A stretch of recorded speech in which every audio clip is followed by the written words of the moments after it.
Hello everyone, it's been a while. Welcome to today's GIS tutorial.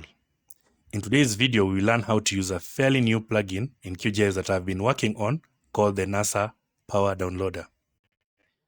You can subscribe to this channel to follow all my previous useful GIS tips and tutorials. For those who wish to take up a complete course from basic to advanced GIS and remote sensing, you can register at WiseGIS by following this link. I will provide all useful links in the description below. Let's get started. The NASA Power Downloader is a free QGIS plugin that makes grabbing NASA Power climatic data super easy, right inside your QGIS workspace. No more jumping between websites or complicated APIs. So if you are into environmental science, agriculture, or just love mapping weather patterns, this plugin is going to be very, very useful to you. Now, first off, the plugin gives you access to more than 50 climatic parameters. That is a ton of data on temperature, precipitation, wind, solar radiation, and many more.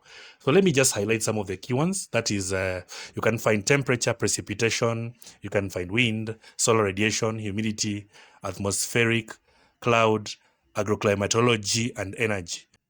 This data is global, reliable, and perfect for long-term analysis or modeling. The NASA Power project pulls from satellites and models, so it's highly quality stuff. Here are some standout features. Single point download, that is, you can be able to pick latitude and longitude for location and get data for that spot. And this is very, very great for site-specific studies.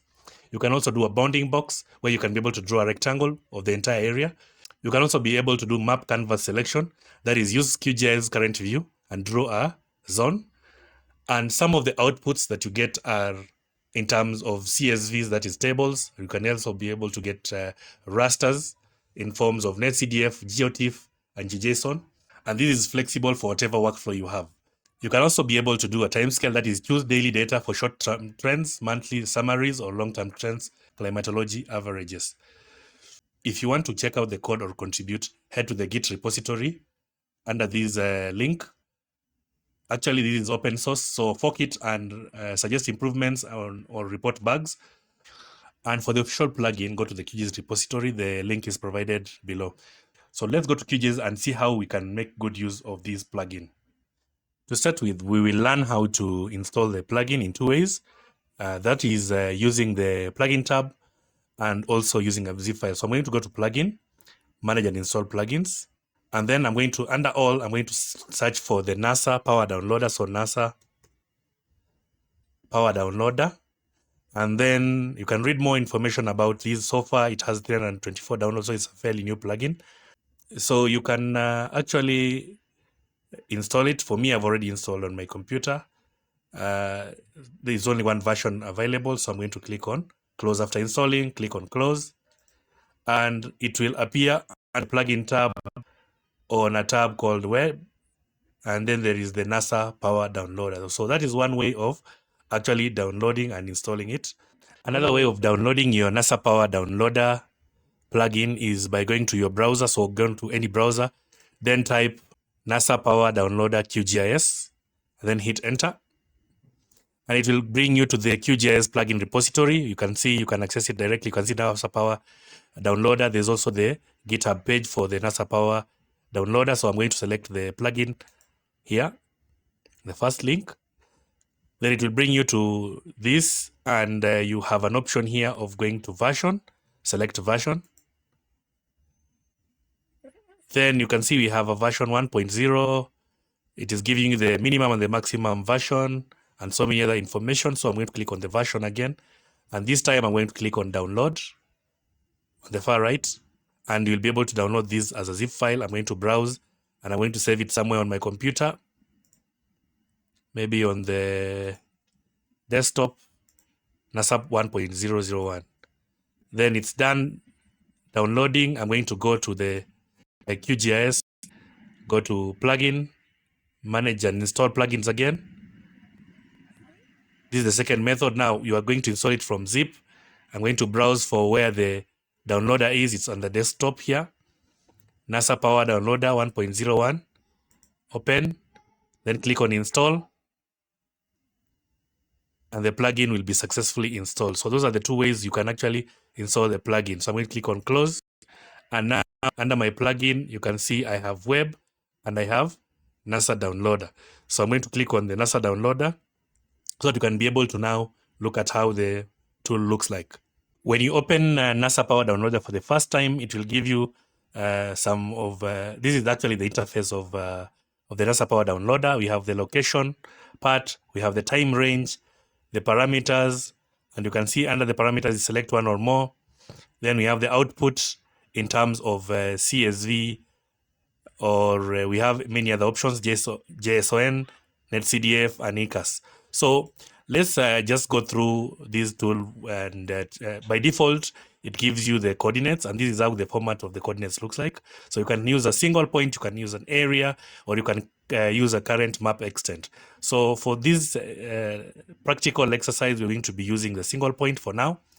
So I'm going to assume these coordinates that are here, that are put by default. These are coordinates for Nairobi. So I'm going to go down here, and the time range, I'm also going to just leave it the way it is. I want from the beginning of the year in 2024 to the end of the year in 2024. I want that kind of data range. You can also edit it on your own. If you want, you can change it. You can put it for 1 month only, and so on and so forth. Then there is the parameters. So far, no parameters have been selected, and there are very many. Let me just expand this so that you can be able to see. There are so many parameters that you can actually get from this. When you scroll down, we can have all these parameters. So I can select, I want maybe the precipitation, I want the temperature, mean maximum temperature, and the relative humidity, and also maybe the wind speed and wind direction, maybe those parameters. I'm not going to be putting all of them. Then under the output, I also want to have a CSV file for now, but you can change it to NetCDF if you want, or you can use a JSON or ECAS. So for now, we're going to use CSV. Then there is an option here where you can be able to load a OpenStreetMap for the background. I'm going to click on it, and you can see I have an OpenStreetMap with a red dot here. So when I zoom out, I am going to see the streets of Nairobi. So this is Nairobi, so I can continue zooming out. And yeah, that is Nairobi, somewhere in Africa.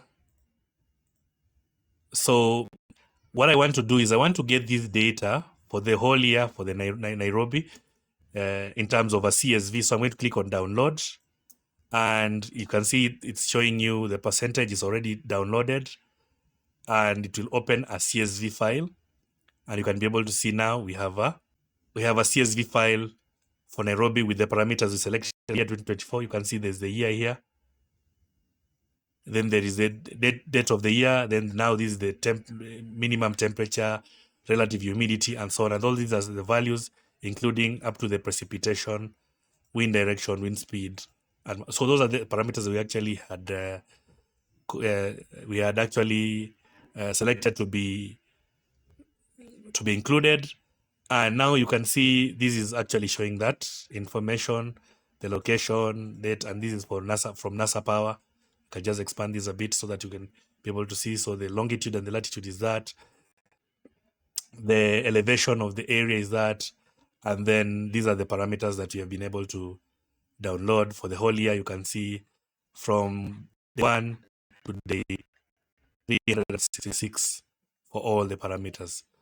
So you can also do the same thing.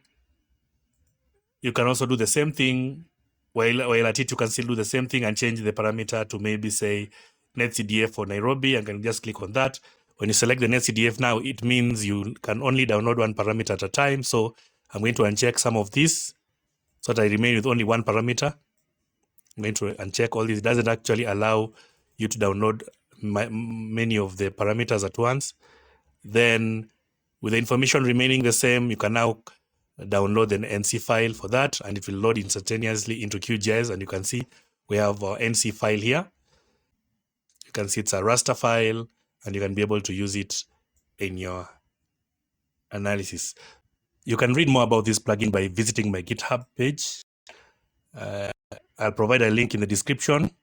Fork it and start it. If this helped, give it a like. Subscribe for more GIS tips. Thank you for watching, and see you in my next video.